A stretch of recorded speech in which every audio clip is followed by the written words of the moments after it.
aminareo hatrany ny fahasoavan'i Jesosy Kristy tolontsika. Amen. Andeha araka hivavaka isika.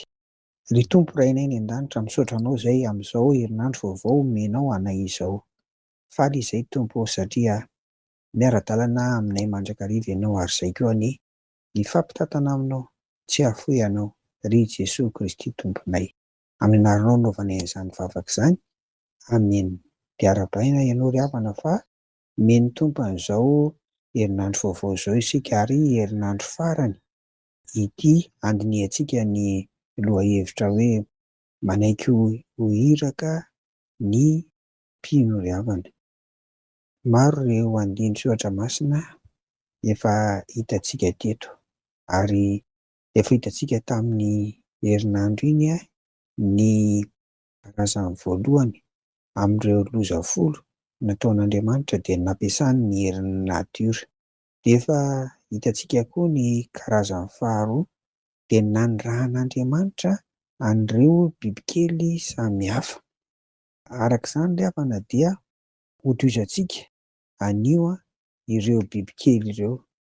Hojerentsika indray ary izao ny lalitra, na koa hoe lalitra be na lalibe, na koa fihitra. Izy ity dia lalitra fa somary ngeza ary ny tena manaikitra dia tena manaikitra.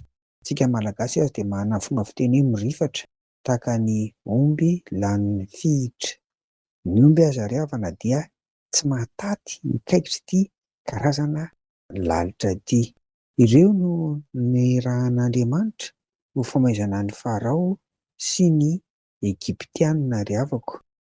Ny loza fahaefatra ao amin'ny Exodosy 19:29 ka hatramin'ny 20:20 ry havana dia ahitantsika koa fa misy hevitra telo nofinosin'ity loza fahaefatra izay nanirahan'Andriamanitra ny lalitra be na fihitra ity. Voalohany, afaka maniraka an'izay rehetra tiany irahan'Andriamanitra mba hanehoany hatrany ny fahalehibiazany sy ny fiandrianany. Faharoa, ao amin'ny andininy 20 sy 21 amin'ny 9 dia manambara ny tenan'Andriamanitra amin'ny alalan'ny fanavahany sy fiarovan'ny olona satria nasiany fefy ny faritra Gosena misy ny Hebreo dia tsy azon'ireto fihitra ireto izy, fa ny tanànan'ny Egiptianina rehetra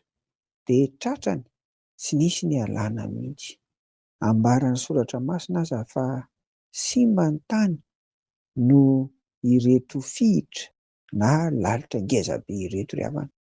Ny loza fahavalo sady farany amin'ity karazany faharoa dia ny nanirahan'Andriamanitra ny bibikely ity ry havako dia ny valala. Hitantsika izany ao amin'ny Exodosy 20:1 ka hatramin'ny 20. Misy hevitra roa indray kosa tiana havotra eto. Voalohany, eo amin'ny loza fahafito alohan'ity loza fahavalo ity dia hitantsika ny havandra, ilay herin'ny natiora izany. Ny havandra dia tena mpanimba voly ary tsy mamela mahazo mihitsy.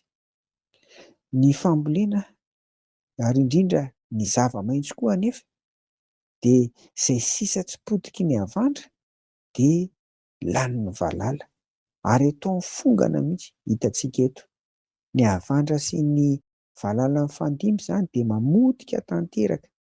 Ny fambolena ry havana hatramin'ny vokatra rehetra maniry eny an-tsaha dia potika, fongana avokoa ary dia fantatsika fa dia mosary tsy fisikanina ny vokatra izany.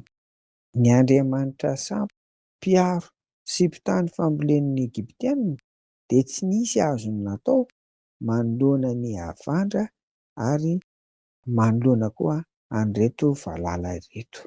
Faharoa, nataon'Andriamanitra izao loza rehetra izao mba hanatra sy ho tantaraina amin'ny taranaka mifandimby ry havana, fa tsy azo atao mihitsy ny mifaninana amin'Andriamanitra.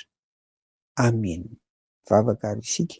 Tompo dia omeo fo nofy izahay, fo mety ho amboarinao, fo mety ho anarinao, ary fo mety hitoeran'i Jesosy. Amen. Ho aminareo ny fiadanan'i Jesosy ry havako. Amen.